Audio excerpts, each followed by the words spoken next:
Welcome to the Masculine Revolution, hosted by Jamie Brown and myself, Murphy G. This is episode number 57 with Danny Beck. Appreciate you coming on this morning with us. Fellas, nice. Glad to be here. Man, Yes, this is sir. fancy. I'm just telling you. You guys are all humble, but this is a nice little get up right here. Yeah. This is all thanks to Alan. This is all his. Yeah, He's the legitimate part of we the ain't show. got nothing to do with it. Yeah, We are ganky. that's for sure. you know? Okay, all right. You're just the pretty faces. That's right. I don't even know how we do on that. Just keep working, boys. That's right. Yeah, like I said, I appreciate you coming on, man. Yeah. Excited to talk with you. I know you're running for mayor and everything, and I did catch some of the debate. I thought it went well. It was entertaining, especially for a small town, But really what I wanted to tap into was kind of, which you hit it at the closing statements, which is, the why behind running. you Yeah. know. There's well, thank you again for having me. There's the reason, the number one reason is I love Newnan. I mean, Yeah. I've been here since '85. I truly love our town. I've never left. I grew a business here. I grew a family here. It's pretty important to me, and I've weighed this now for probably 6 years. We talked about it about 6 years ago, but I had just gotten out of I used to own a cleaning business here in Newnan. I had just gotten out of the business, so I didn't go then. But this time, I just felt it on my heart, and we were making a run at it, and it is a lot of fun. You have no idea. What's the biggest thing you've learned so far? Oh, the coolest thing that I've learned is just getting out in the community. I didn't even realize some of the neighborhoods. I mean, it's just, I have met so many nice people, and just listening to them. That's I was telling Ashley that, my wife, 2 nights ago. We were just listening to the people and getting to know these neighborhoods, because you in your daily life, you go to work, you go home, you don't get to get out there and see how big this city is. But yeah, I've really enjoyed that. Yeah. That's awesome. Mm-hmm. Yeah. Well, my first order of business, and probably the most important, is if you get mayor, Yeah. we need La Fiesta back on the score. Yeah, I know, boys. I know. I feel so bad for all these kids that go to Newnan that don't know what it's like to Experience get them the Lafayette. $5 beef and cheese nachos at lunch. Man, I remember back in, Thursday nights was a big, I can't remember what night, but I mean, I grew up with La Fiesta. Yeah. I think we all did, and it was that's where you went. But I was shocked to see it go. I heard that the family still lives here, though. Oh, really? So there's hope. Yeah. Right? There's always hope. Yeah. Yeah. So, kind of what like, I know you said you wanted to serve, and honestly, like, I play basketball at the Y on Tuesdays, and I saw your name up there. I was like, Yeah. man, this guy is everywhere. So, Yeah. was that kind of the driving force, is just wanting to serve the people? Or is Yeah, there... it's another form of serving. Yeah. It really is. You spoke of the Y. Yeah, we're big partners with the YMCA, and have been. Shane out there, I don't know if you know Shane, the director, great guy out there. We've been a partner of the YMCA since way back in Buddy Evan days, which you probably don't even remember that one. But yeah, it's another form of serving. It's, I think I've seen some things that I would like to do better. I think we're at a part in this community where it's a time in this community where, man, we could slip off into Gwinnett County pretty easy. Yeah. And I felt like there's some things I could come in with, some vision, and maybe some just some relationships that I have that we could help maybe set the narrative a little different in this community with the massive growth that we're under. Yeah. Yeah. I mean, we all see it, it's what everybody wants to be, the last person that moved here. It's like, oh, shut the door, don't let anybody else in. But, the fact of the matter is Newnan's growing 1.5% a year. Wow. Which I don't know what to do with my hands. 1.5% a year, which is about 800 people. And that's a lot of folks. I want you to think about 800 people. That's 18, it might be a little more than that. That's 18 to 22 Greyhound buses, right? Yeah. Just coming into our community. right? I mean, I just want to make sure that, you know, on those buses, there's good people, there's Christians, there's not Christians, there's kids with health problems, there's sick people, there's mean people. We just need to make sure we've got the infrastructure and whatnot to handle that growth. Yeah. So you feel like the streets and stuff are main priority, and as far as like dealing with traffic and and again, my stance on traffic. I lived here when there wasn't traffic, so I'll take traffic now. Yeah. And you know, there's going to be traffic because if you do have traffic, that's where people want to live, right? Yeah. So again, it's back to I want to be the last person to move to Newnan. But yeah, we just need to take just take a step back a second. You know, we have a comprehensive plan, and that's a plan that council comes up with. I think it's a 10-year, might be a 20-year plan, and the constituents get involved, and we sit down, we come up with a plan for how the city's going to operate, or not operate, but how it's going to look. Yeah. We've gotten so far away from that plan. And when you get away from the comprehensive plan, the actual drawings of how the city lays out, and we start rezoning things, and we're putting a lot of density in one place, well, then there's your traffic, right? Yeah. It's because we're getting away from our comprehensive plan. Yeah. I know it's a lot at 5:45 in the morning. It's a lot for me. Yeah, I mean, one of the things that you said in the debate was about how McIntosh Parkway was developed, and I couldn't agree more. I mean, you drive down that road, and it's such beautiful scenery, and it's like, I feel like we kind of missed the target on that one. It is, and I'm not, you know, let's talk about the word apartments. Yeah. I'm not I lived in an apartment. I think we all lived in apartments, and I would still live in an apartment. It's a great place, but I don't want too much of anything right there. I mean, I just feel like, and I've noticed there was something came through council 2 months ago, and they're going to put another 400 or 500 units there. I'm like, jeez. Let's rethink that, because it's not zoned for that, so they have to go rezone it to make it happen. Getting away from the comprehensive plan. You know, and you know, another 400 or 500 homes there. That's 400 cars. You know, it starts to add up after a while. Yeah. And now you got I'm not familiar with this yet, but I'm getting hammered on the campaign trail about the park coming. The Disney park or whatever. Amusement park or something. Yeah. Yeah, I saw that in the paper. I didn't know. I'm like, what? That's like the third thing like proposed like that, though, I feel like. Yeah. Because there was like a talk of like what was it, amateur baseball or something like that was going to come. There's Top Golf that was talked about. Yeah, Top Golf. Right, yeah, Top Golf was there, yeah. Mm-hmm. So that's why I'm like, I never really, until it's like passed, you know, I kind of just like, it's people go nuts on the internet. And that's what they do. And on the trail here, I've just, whether I get in this seat or not, I'm passionate about keeping people engaged.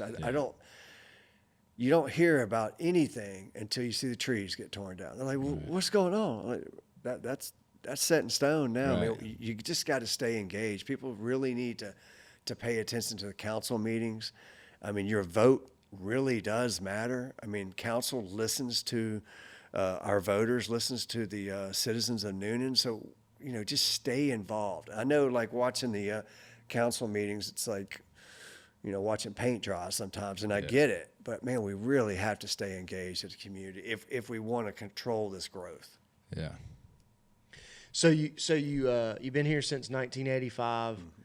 You had your own business, raised a family here. Mm-hmm. What was the catalyst for you to make a transition from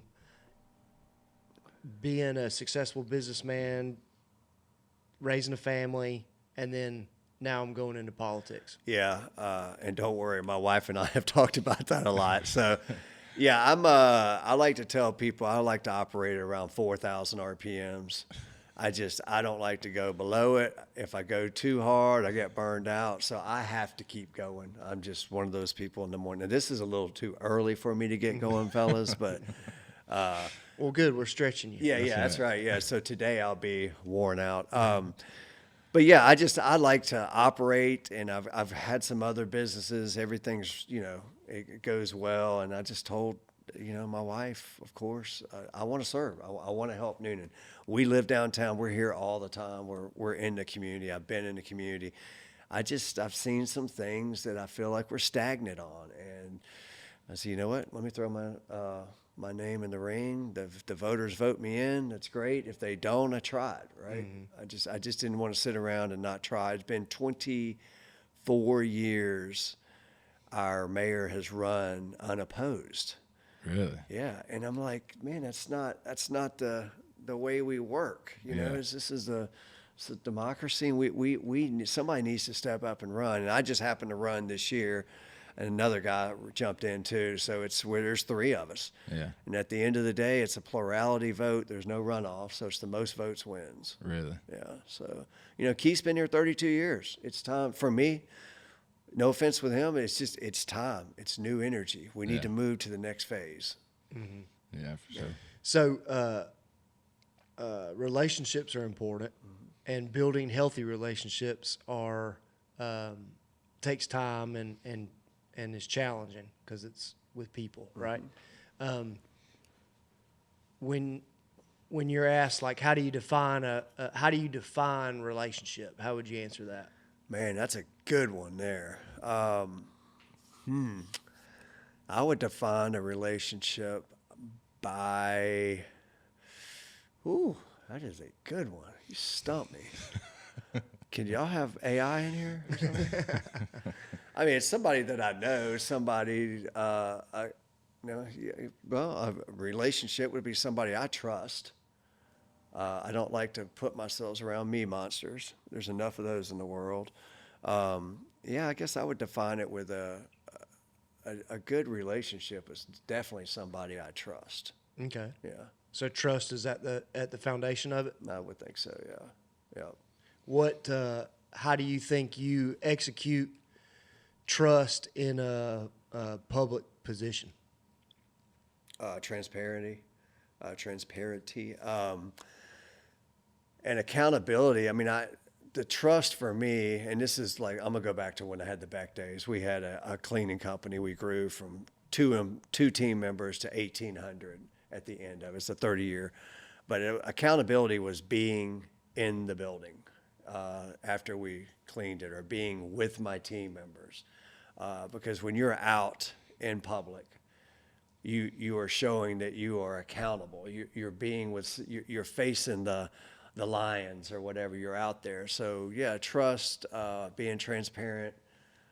Those would be my two big ones. Okay. Yeah, I think we need more transparency in the city. They do a great job. Don't get me wrong.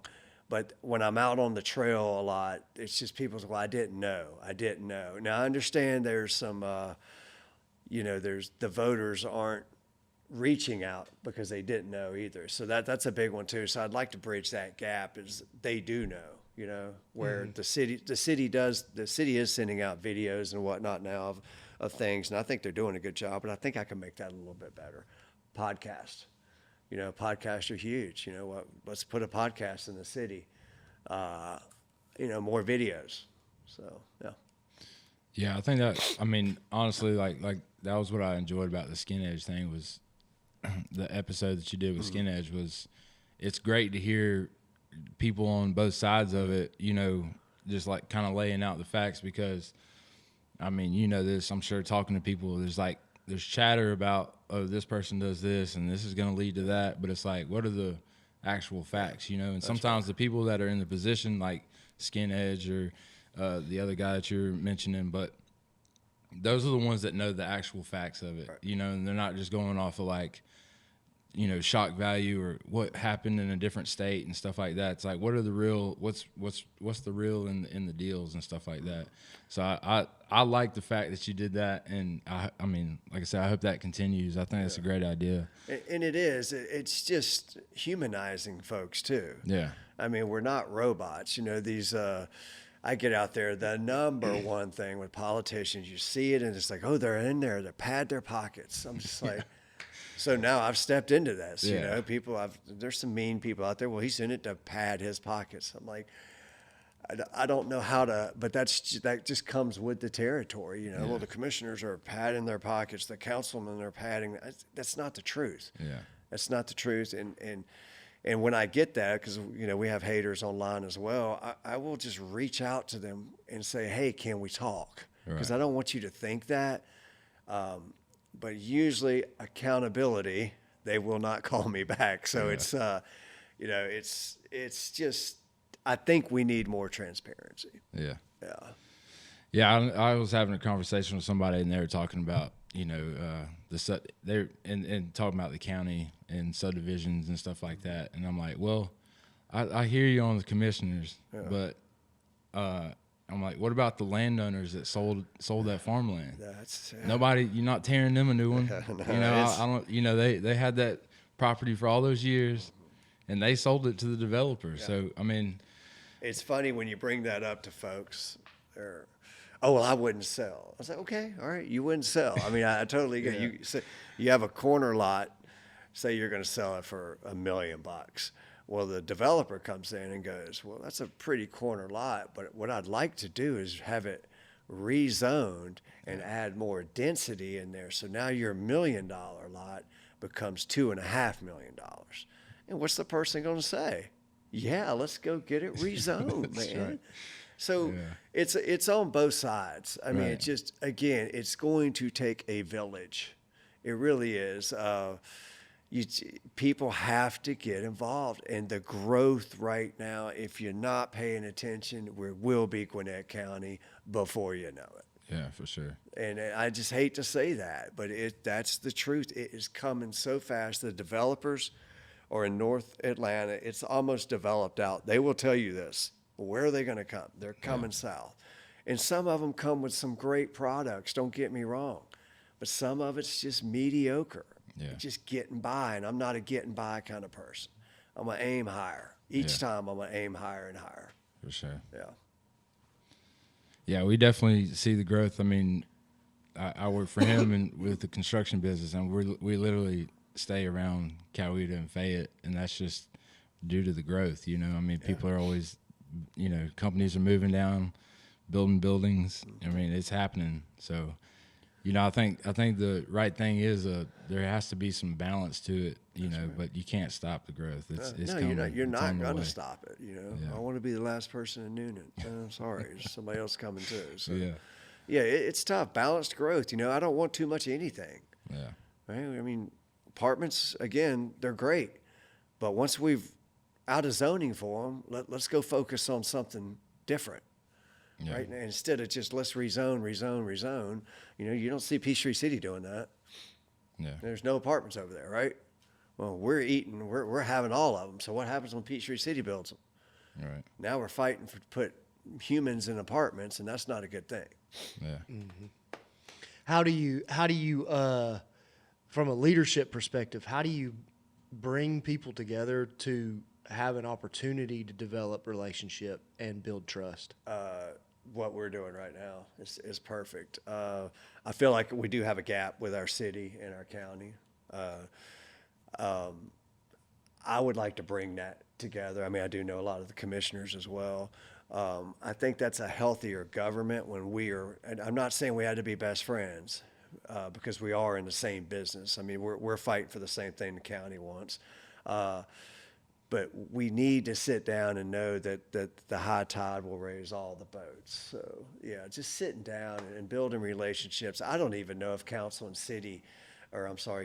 commissioners chit-chat that much. Let's go break bread. Let's go hang out. Let's work for the better of the good. Mm-hmm. Yeah, for the whole, the better of the whole. So, practically, does that look like for you? Is that like reaching out to commissioners and saying, let's do dinner or let's do lunch? Or I'm already doing that, but that's what I mean. Let's get back to the base. I know it sounds so basic, but man, sit in a room, and if the county needs something from us, all right, let's work with you a little bit, and because you're going to help us out down the road as well. And I just honestly feel like we've lost that. Mm-hmm. I mean, in the 80s, early 90s, I think the county and the city worked better together. Right now, you just don't see it. You just don't. No. Yeah, and you think that's due to just a lack of relationship? I do. I think, some I mean, it's city and the county. I think maybe the city made the county mad, county made the city mad at some point. But at the end of the day, we've got to work together. We really do, and that's my tagline. Let's work together. Yeah. Yeah. That's good. Yeah. Yeah. So tell me about. I mean, what's up with you guys? I know nothing. I just walked into a room. So And here you are with lights on. yeah, I'm like lights on. Like, what is going on in here? Yeah. So our passion is really towards, people, but really focused on men. Murphy and I feel like that through conversation, building trust, and building relationship, having conversations with people in the community about like, hey, what are some struggles that men have on a day-to-day basis that we are all in the same boat with, but we're not really talking about it. And then the hope out of that is to have these conversations to where guys will they'll have the feelings and they'll have the emotions that are tied to whatever the discussion may be, but they might not have had the thought process that they hear through the conversation. Okay. And then so hopefully spark some new thoughts that were outside the box of what the majority of folks are doing. I think, in our culture today, unfortunately, I think the majority of people live in a reactionary state where their schedule and all the to-dos control their decisions and how they see the world. And our hope is to just try to broadcast, hey, there's a different way. And it's more of a proactive perspective, not from a sense of, I'm going to get in here and control everything, but just like I'm gonna take initiative to be intentional about my actions and set goals and strive for a particular long game, and so that's our really at the heart of it. That's our desire, is to have those conversations with guys and girls with to say, hey, like, have you thought about this? Have you thought about outside this box? And the challenge is like, just take a step. Take it. It doesn't have to be this major change that, like, you're having to reject everything that you usually do, but just take a step, take one little simple step and see what comes of it, in a different direction. Proactive. I like it. Yeah. I'm sure you talk to that young man over there about that all the time, right? Yeah, he probably gets tired of it. My kids seem to just roll their eyes. Yeah. Yeah. Hopefully, though, my hope is that it sticks. In time. At the end of the day, how old are they? Mine are 15, 13, and 8. Okay. Yeah. Wow. Any over there? Yeah, I got a 9-year-old, a 6-year-old, and a 4-year-old. Nice. So this is why we're doing this at 5:45 in the morning. right. Yeah. You got it. Yeah. I hear you. Yeah, I've got a 20-year-old and a 17-year-old. So Okay. 2 boys. Yeah. Nice. Yeah. 20-year-old in school still? He or is. He's okay. he's down in flight school in Vero Beach. Okay. So Awesome. he's wrapping that up and heading home soon. What's his plan? Well, he's now a commercial pilot, so he'll have to get up there and get some hours now. I think 1,500 hours is the ticket to jump on an airline. He's a little young right now, of course. I think 23 is the age where you can start flying for the big boys. So that's the plan. That's good. He's got some time to get some experience in. Yeah, and not trouble. That's the problem. Yeah. Like, you just stay in the air. Let's just keep you in the air. Yeah. Yeah. That's awesome. This is a great setup, guys. I mean, how many? 3, 4 cameras? 3? Wow. I'm Yeah. impressed. Yeah. Yeah. Do I need to write y'all a check? I mean, what's going on here? Well, I mean, we'll take it. Yeah, you will. Yeah, you will. Yeah. Yeah, I appreciate you coming on, man. Yeah, Honestly, man. like I said, I just wanted to get to talking with you. I think you're an interesting guy. Yeah, well, thank you. I like you a lot. I hope everything goes well. You for really are trying to get a check, aren't you? Yeah. Now we get to the bottom of it. Yeah, right. I hear you. It's like Amway. It's the Amway meeting. It's a secret Amway meeting. Yeah, other than it's like videoed and put on YouTube. Yeah. Oh, perfect. Perfect. Yeah, man. I'm glad to be here. I wish I could hang out with you guys longer, but I get to go to Atlanta and sit up there all day long. Y'all want to go? What you doing? Yeah, exactly. I get to go get a physical today. Oh, okay. Nice. Yeah, in Atlanta. It takes all day. It's a more in depth. Yeah. Speaking of men and Yeah. men's health, So they get to do the it's the rubber glove and all. It's I'm hoping. I've been prepping for Oh, that. you're ready for that? Yeah, I don't want to talk about that, but yeah, it's so it is that is one thing I like to hit on too. Just is men's health. We need to take care of ourselves. 100%. Sure. Yeah, and get your physicals, get your checkups, because I'm a little probably older than you guys, but yeah, it starts creeping up on us, and men, we have a hard time getting go to the doctor, so that's something I love to mention when I'm on a platform too, is let's take care of ourselves physically, mentally, spiritually. Sure. Yeah. Yeah. Yeah. You got any closing thoughts? Man, I'm good. Hey, I appreciate being on here. We got 2.5 more weeks I don't know when this will go out, but we have 2.5 weeks for November 4th. Yep. Early voting has started, and if you're out there, we would love that you would vote for Beck. That's right. But regardless whether you vote for me or whether you vote for the other team, just vote. It's big. It's why we do what we do. I mean, you have to get out and vote. I'll give you a little statistic before I leave. There are around 44,000 people in the city. We're expecting around 4,000 votes. Jeez. Yeah, it just tells you how it's, people just, again, they'll raise Cain when they see the trees that's down. right. They're like, what's going on? This is the time to vote. I mean, if your vote counts, it really does. In this election, we have 3 of us running, and there's no runoff. So it's just plurality. Most votes win. So you could literally lose this thing by 1 or 2 votes. Jeez. Yeah. So yeah, get out there and vote. Fellas, thank you for having me. Yeah, man. man. We appreciate you coming on. Yeah. Absolutely. Thank you. Yeah, as always, y'all can reach out to us at masculinerevolution@gmail.com or just talk to us in person. Until next time. Join the family. Yes, sir.